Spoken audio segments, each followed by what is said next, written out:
Hey everyone, it's Tim here. I just wanted to let you know about a special project that I'm going to be working on in the coming months. It's a membership site with online courses, expert advice, and forums that are designed to help farmers grow their farming business. If you'd like to get on the update list, just head over to smallfarmnation.com. That's smallfarmnation.com. Now for this week's show. Lehman's is proud to sponsor Self-Sufficient Life. From time-tested garden tools to nostalgic homestead decor, Lehman's can help you enjoy the self-sufficient life. Find Lehman's online at lehmans.com. When people think of retirement, they often think of golf or travel. But what about homesteading or farming as a retirement strategy? Hey, it's Tim Young of the selfsufficientlife.com. In this final episode of Season 1, I'll share with you how we and many other farmsteaders are thinking very old school about retirement.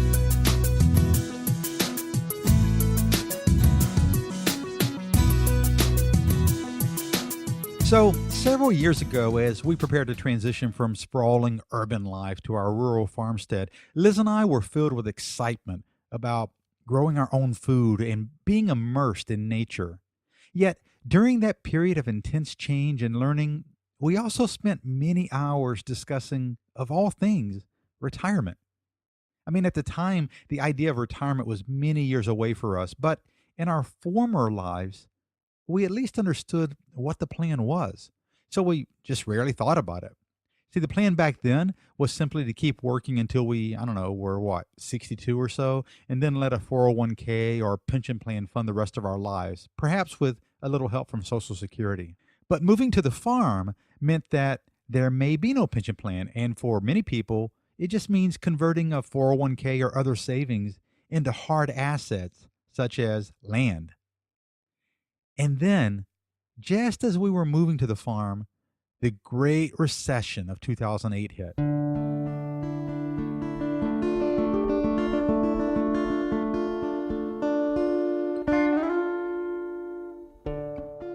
And just like all of you, we witnessed the economic hardship forced onto so many people as a result of reckless lending and investments by major lending institutions and equally reckless government spending, which all combined to require government bailouts and central banks' intervention to just prop up the global markets.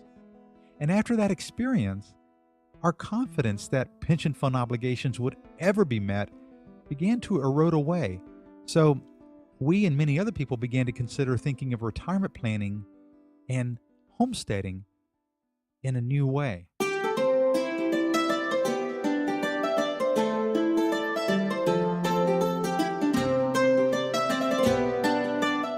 See, here's the thing.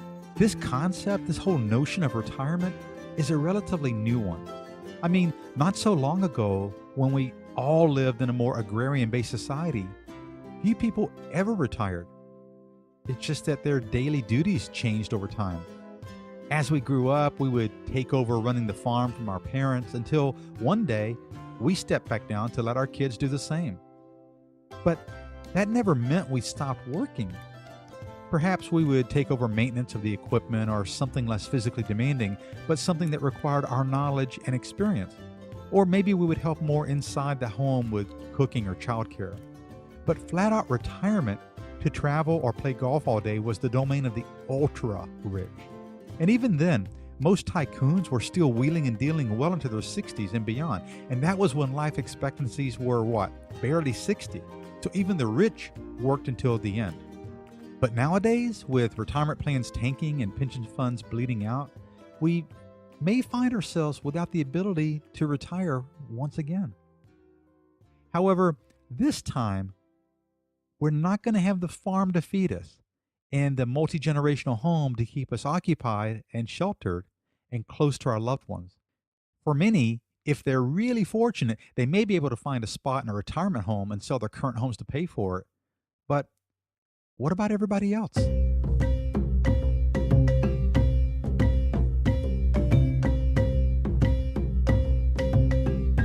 See, I think this whole notion of retirement is very flawed and outdated, as many people are starting to realize.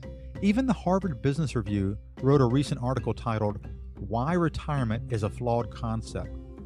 So how did this all begin anyway? Well, this whole notion of retirement as we understand it today was invented by the Germans in 1889 when German Chancellor Otto von Bismarck invented the idea of retirement with the Old Age and Disability Insurance Law of 1889, which established the concept for the rest of us. Those who are disabled from work by age and invalidity have a well-grounded claim to care from the state. At least that's what he said at the time. What he wanted was to address high youth unemployment by paying those over 70 to leave the workforce. And it made sense to many, so other countries followed suit with retirement ages around 65 or 70. And those are the ages we've all grown up with thinking of as retirement age. But there are two very big differences between 1889 Germany, or America, and the world we live in today. The first one is the average lifespan back then was 70 years or less, and we live much, much longer today on average. And the second thing is, in the mid-1800s, over 64% of Americans lived on farms and could feed and provide for most of their needs. But today, that number is less than 2%, meaning that 98% of us are dependent on others to survive. So as the Harvard Business Review article concluded, the scary headlines and the realities that we see all around us cast doubt on our ability to ever retire. This entire concept of retirement that we all understand is starting to feel flimsy at best. And if retirement means to stop working anyway, why do we want to do that? I mean, after all, retirement in itself increases your risk of depression by 40%. At least that's the findings of a paper from the Institute of Economic Affairs called Work Longer, Live Healthier. Now, let's face it, few of us know, if any of us, how long we're going to live, but most of us hope to live a long, healthy life. For instance, my grandfather lived into his 90s, and the bloodlines in my family suggest that it's not unlikely to expect to live that long, especially with improved health care. So, let's just say that I wanted to fully retire at 60. That would mean what? I'd sit around for 35 years and do nothing? Are you kidding me? I can't think of a more horrifying concept, at least for me. I mean, yeah, maybe there'll come a day when I don't want to hoist 50-pound feed bags over my shoulder. But then again, I'd sure love to be doing that in my 80s. I mean, there's your total gym right there, right on the farm. And this idea of living a longer, healthier lifestyle by working isn't just my opinion. I mean, I wrote an article on my website a couple years ago called Proof That Self-Sufficiency Equals Longer Lifespans. That article told the story of a Greek war veteran, Stamatis Moriatis, the man who forgot to die. And after being diagnosed with lung cancer by no fewer than 9 different American doctors in 1976 and given no more than 6 months to live, he did what? He just said no, he declined treatment and moved back to his native land of Ikaria, where he spent his days in bed letting his wife tend to him. Then his friends got word of what was going on, and they would come by, tell stories until the afternoon and drink wine, and they just did that every day. But day in and day out, he forgot to die. So spring turned to summer, then summer turned to fall, and instead of dying, he began to feel better. He planted vegetables in the garden, and he harvested them 6 months later. Then he got busy outside. He cleaned up the family vineyard, and he fell into a typical agrarian routine, working in the vineyards until mid-afternoon, then taking a long nap, then walking to the local tavern to play dominoes past midnight.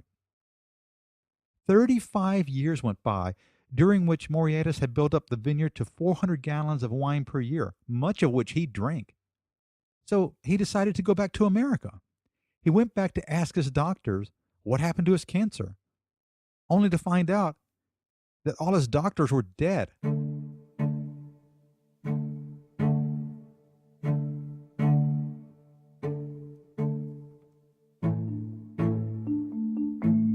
And the Greek island of Ikaria is not an isolated success story.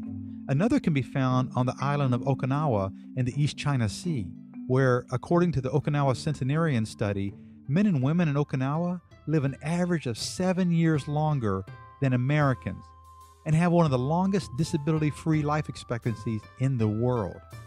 So when researchers from National Geographic studied why Okinawans live so long, what did they find?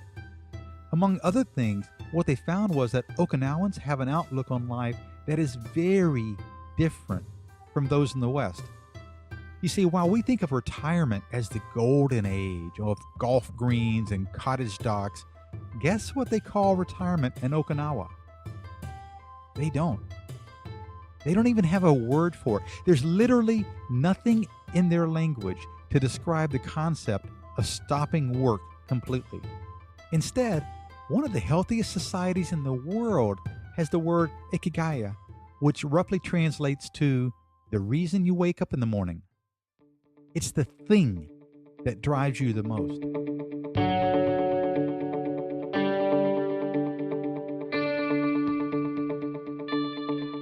And that notion of the thing that drives you the most, that's what I love about farming and modern homesteading. It's a life doing what I want, being with people I want to be with, and being connected with what's real. The land, the weather, the animals, nature. So, this notion of retirement? See, the thing is that many of us homesteaders and farmers have a radically different retirement plan. Only it's not radical. It's old school. It's a plan that depends on us being prepared every day to take care of ourselves for as long as we're physically able.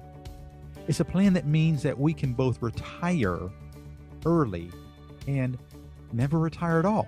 Because what is retirement anyway, if you're a farmer or a homesteader? I mean, after all, some people think retirement is when you can plant and tend your gardens. But tending gardens and collecting eggs is what farmsteaders do every day. And it's no great challenge to do that in your later years. And it's just as enjoyable. When you think about it, if you can provide for most of your own food, utilities, and medicine, and your shelter is bought and paid for, how much money do you really need? Enough to pay property taxes, run your vehicle, and maybe take care of emergencies. Maybe you need some money for a bit of travel as well if you want to have a luxury, but not nearly as much money as two people working for more than 40 hours a week can generate. People do earn money in our modern society for sure. But, 75% of American households earn less than $75,000 a year. Gross.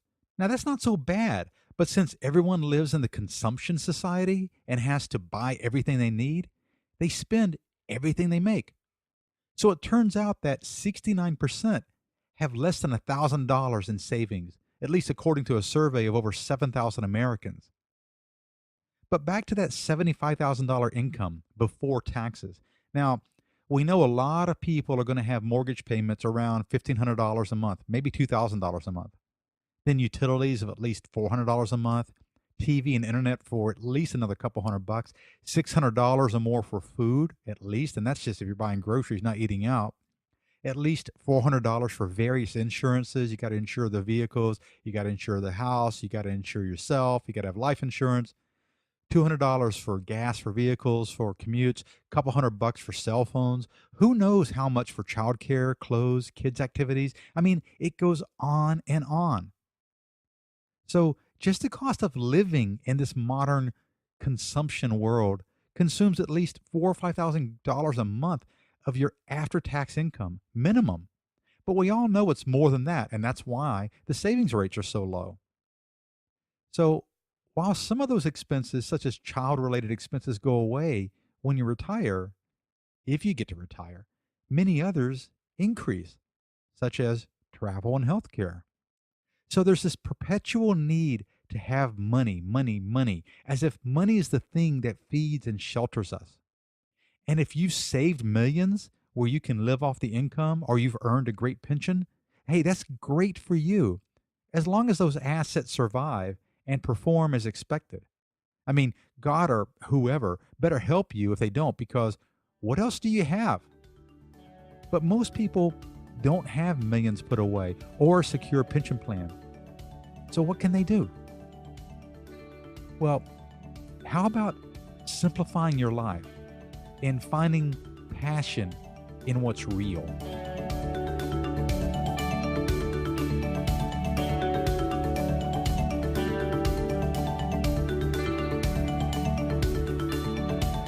Hey, it's Tim Young. When Liz and I moved to the country, Lehman's.com was one of our first stops. That's where we found the oil lamps, canning supplies, hand-cranked grain mills, wood cooking stoves, even the emergency supplies that we depend on.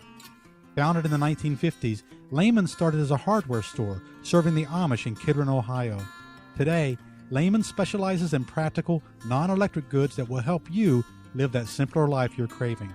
Even if you work in the city, you can still be a modern homesteader. And Lehman's has the nostalgic and practical home decor and kitchen appliances you're looking for. So whether you're looking for time-tested farm and garden tools or off-grid stove and appliances, Lehman's has the high-quality products that every farmer, modern homesteader, and prepared person needs. Lehman's, for a simpler life. Find them at Lehmans.com. That's LEHMANS.com.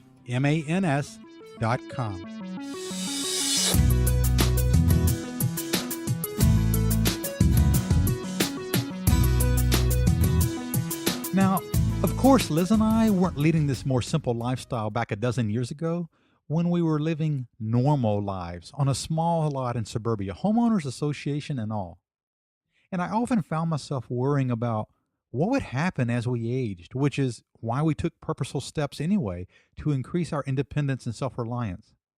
Now, as I shared in my first book, The Accidental Farmers, I don't even think we knew precisely why we were going to the country in the first place.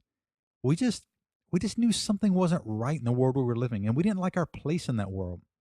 Our goal was simply to begin producing more of what we needed and consuming a lot less of what we were offered and what was pushed in front of us. And that transition also made good financial sense. I mean, after all, consumption costs money. Whereas, as I described in my book, How to Make Money Homesteading, producing for yourself can save or even earn you money. Now, another thing I've learned is this. I don't believe someone needs a lot of money to feel well off.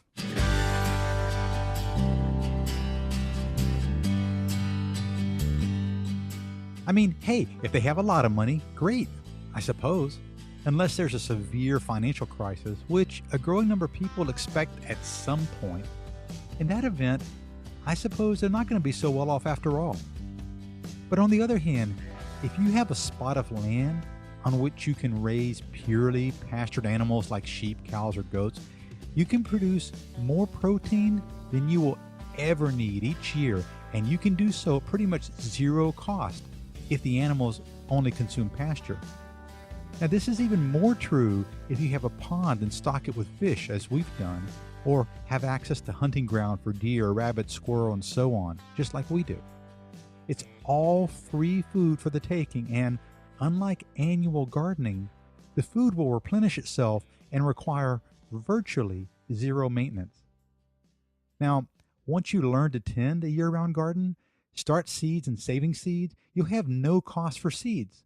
And the time you now spend, fighting traffic, sitting in meetings, or doing your job, will be spent planting, weeding, harvesting, hunting, processing, preserving, and most importantly, eating healthy food. Actually, most important is you'll be spending your time together as a family. So there'll be plenty of downtime for pasture walks, reading, watching animals, watching life, just enjoying life. And in my opinion, enjoyment of this healthy life is the goal in retirement. Being rich is not the goal. Getting a pension check each month is not the goal. Enjoying a free, independent lifestyle is. Now, it doesn't take that much land for you to produce enough for yourself and even to generate some income to pay your taxes and pay for whatever you want in your quote-unquote retirement. And as I've mentioned many times, how much income you need is really up to you. But regardless of the answer, this podcast, as well as my book, How to Make Money Homesteading, provides numerous ways you can financially achieve a self-sufficient lifestyle. And regardless of your current age, you can think of homesteading as a retirement plan, for what you're really doing is redefining retirement. You see, retirement doesn't mean not working. It means freedom to work as much or as little as you want to. Now, some people will want to work vigorously until their last day, and as Liz knows, I'm in that camp. but others may want to approach work as something more of a hobby. Now, either approach can be realized on a farm or homestead as long as income and expenses are aligned. Again, it's not as if you're not going to need money, but if the goal is to have no mortgage, no utility bills thanks to alternative energy, very low food costs thanks to gardens, orchards, milk cows, and livestock, no car payments, and so on, how much money will you actually require?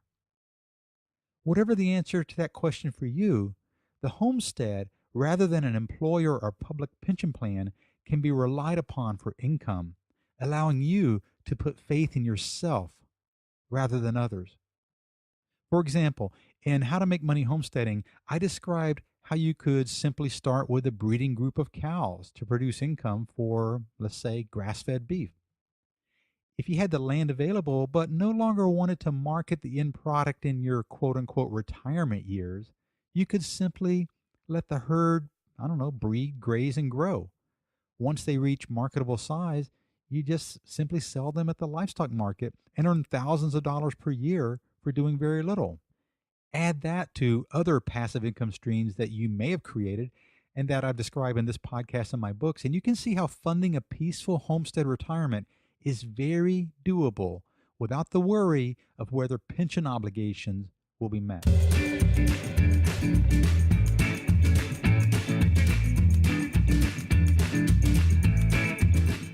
Okay, so if you're in the rat race now, but you're thinking of opting out, the thing to remember for you is this. Economics are not only important, they may be the most important aspect of successful farming and homesteading. Now, new homesteaders place so much emphasis on recapturing the lost skills of gardening and food preservation and craftsmanship and so on that they often fall short of financial success because they're not thinking about that. So in the end, they learn these new self-sufficiency skills, but they fail to become financially self-sufficient. And many have to return to the life they knew to be unfulfilling once again. And that's something that I do not want to happen to you. And my goal with this podcast and my books is to help outline some of the ways you can profitably pursue homesteading or small-scale farming without becoming a slave to the farm. I mean, after all, becoming a slave to the land is not why you want to move to the country, is it? Now, people who are new to farmsteading or entrepreneurial life in general are often nervous, if not downright scared about the prospects of not having a comfortable and secure paycheck coming in each week, or of not having a secure pension. But what I'll say is that when you make the transition and learn how to generate income for yourself, that you will never again worry about whether you may get laid off or how your employer is doing, or if you'll have money in retirement. That's what I've learned, and that's what so many people that I've profiled in season 1 of Self-Sufficient Life have learned, and that's what we're sharing with you. You'll make the life that you want for yourself, and no one will be there to deny you that pay raise if you want it, or more time off if you want that. Although you can get both of those on the homestead, and that's the ultimate triumph. So if you're sitting on the fence about pursuing a life of self-sufficiency on the homestead or just staying put, let me conclude this episode and this season with one final observation from my personal experience, and it's one I've shared with you before, but it's true. Many people with urban jobs have told me they would love to leave the cubicle to homestead or to farm, but I've never heard a farmer or homesteader say they wish they could return to the rat race.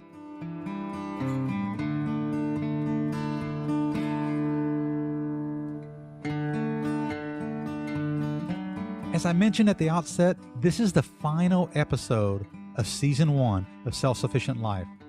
And I'm very grateful to Lehman's for sponsoring this entire first season. Liz and I use and really love many of their products, and we know you will too. So head over to lehmans.com and check them out. Now, of course, you'll find the show notes from this episode on my website, theselfsufficientlife.com, and you can also download my free ebook, The Self-Sufficient Roadmap.